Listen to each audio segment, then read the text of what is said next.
Welcome back to another video. Today we're going to be talking about fall river walleye fishing. We're going to be hopping in the boat with Joel Nelson, and he's going to talk a little bit about locations where you're going to find these fish and presentations that you can use to catch them. We're going to start out with the presentations. Hey everybody, Joel Nelson here, and I tell you, I want to talk a little today about fall. It's what's up and coming. You know, where we've been with some of the August patterns, deep water, deep fish. You know, it's been great, but it is still kind of the dog days, and we know that better fishing is yet to come, and specifically on river systems like we're on right now.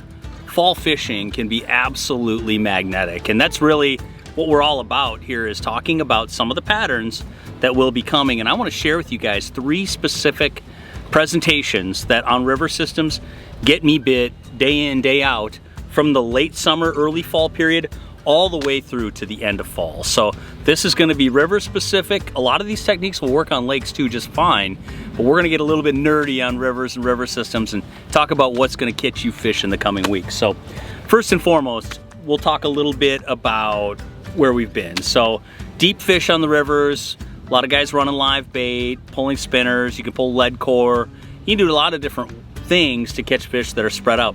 What we're going to see in rivers in the fall, as we get cooler nights, you're going to see bait fish starting to congregate. And as bait fish start to congregate, specifically shad, there's not a lot of things that imitate shad better than a puppet minnow.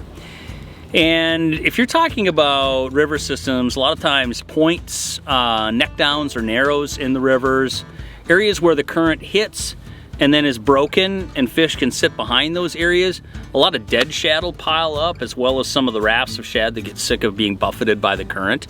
And this white puppet minnow, some of the purple colors, even some of the colors that have a little bit more of a green into them too, some of that sheen, can really pay dividends. Because when we're talking about shad, we're talking about rafts of them, just piles and piles of bait fish. And you're gonna wanna look for those on the electronics.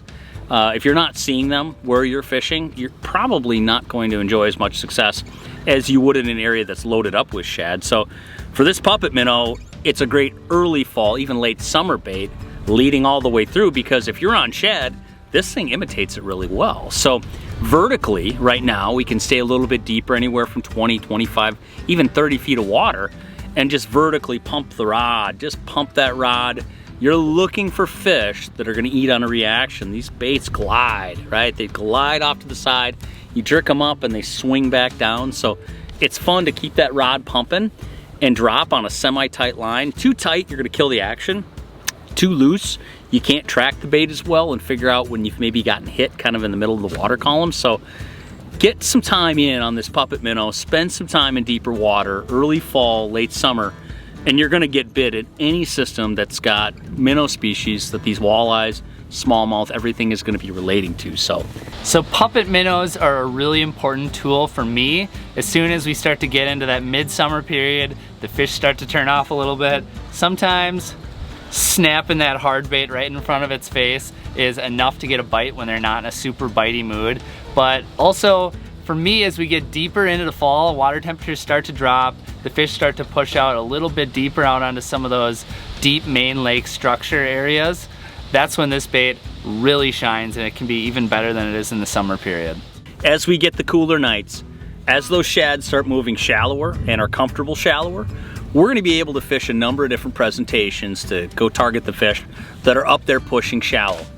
And quite often, it's not just water temperature, it's not just timing, a lot of it is wind driven. Once we get into middle, end of September, into October especially, but September at some point, we're going to get the big winds of fall that roll in. And I'm not talking about just a windy day here or there. I'm talking about several days of sustained high winds that hopefully are blowing from the northwest, coming from a specific direction and buffeting certain shorelines, especially rocky shorelines. And what I look for is that first big wind of the fall to set up fish. And like I said, I'm looking for days and days of wind blowing in a specific direction and these rocky shorelines going up and imitating a number of different baitfish species. But specifically, I'm throwing these first and foremost. On the front end, earlier part of the fall, fish are still very active. They're running back and forth up these breaks. They're eating shad.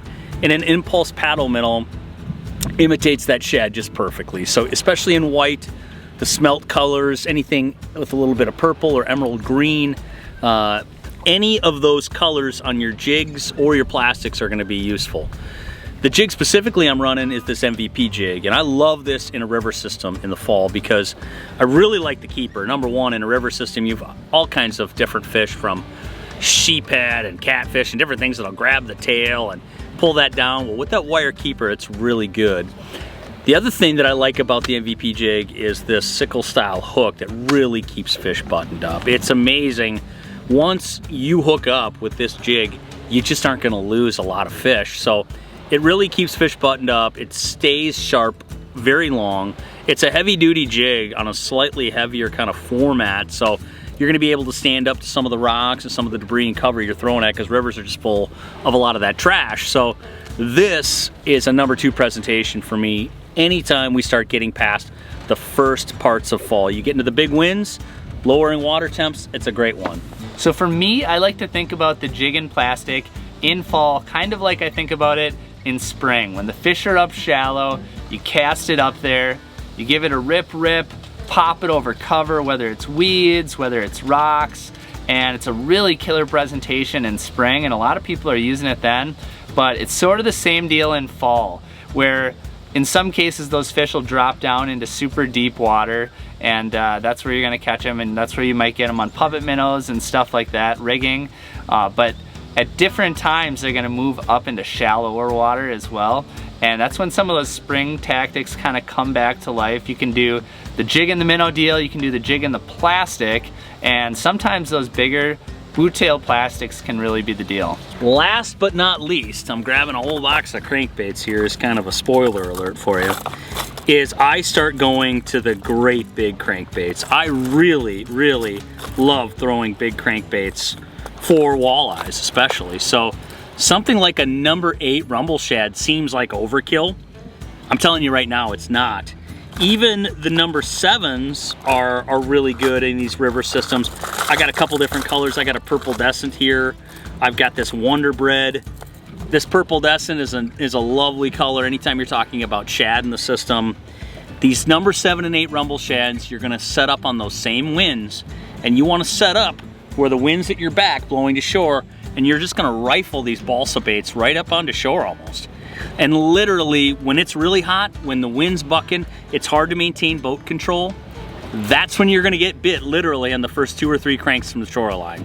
So fish might only be 2, 3, 4 feet of water, but they're positioned up there, eating those shad that are getting washed up, eating on everything that's been disoriented and crashed on by the waves for the last few days. It's a smorgasbord. You're gonna catch catfish, you're gonna catch white bass, sheephead, walleye, smallmouth, just everything that swims in a river system will eat these things. So it's a really fun way to fish. You never know what you're gonna catch. And it's the kind of thing where when you're talking about fall, this is one of the things I think of the most. So there you have it. We've got puppet minnows, we've got paddle tails on the MVP jigs, and then we've got these rumble shad in the larger sizes, and all of them are a winner. But if you think about the system and you think about fishing it from early fall to late, there are certain times and ways it progresses that are gonna work better for you, but all of them at any time during the fall can be absolute winners. Give them a try, I know you'll love them. Now that Joel has covered down on his 3 favorite river fishing tactics for walleyes right now as we go into the fall period, he's gonna talk a little bit about location, where you're gonna find these fish in rivers.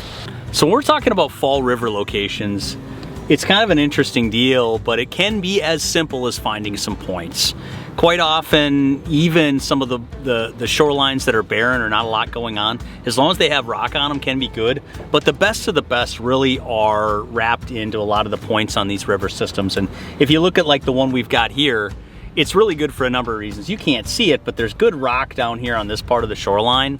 And as long as this point is getting some good wind, it's always gonna be a contender, it's always gonna be a winner, because points do a couple different things. First off, they deflect current. So with the current running here from north to south, this back side is gonna be a nice safe place for fish to rest just out of the current. But if they wanna come and eat, they can come up to this front side of it here, where bait and other things are gonna be congregated. As baits die, as shad dies, and gets beat up by all kinds of other fish that are eating it, it's gonna drift back to this backside of the point. So there's easy pickings down here. If there's wind that's coming from any direction and buffeting this, it gets even better. So the best of the best really are, in my opinion, points with good rock or good cover or both that are getting buffeted by a several day consistent wind. So really for fall river locations on walleyes, that's what it's all about. And points are really good also because of their adjacency to deep water. Now, they don't always need 50 feet of water directly adjacent. Sometimes deep is completely relative. It could only mean 15 feet of water or 10 feet of water in the depths, as long as that's still generally deep for a lot of what you're fishing. So that's really what I look for. A lot of points with adjacent deep water. Rock is good, getting buffeted by wind, even better. Well, there you have it, some content for all you river anglers out there. Hopefully you can use a few of these tips to put a few more walleyes in the boat this year. If you enjoyed this video and you learned something, make sure to hit that little red subscribe button down below, so we have a lot more content coming in the future. And until then, we'll see you in the next one.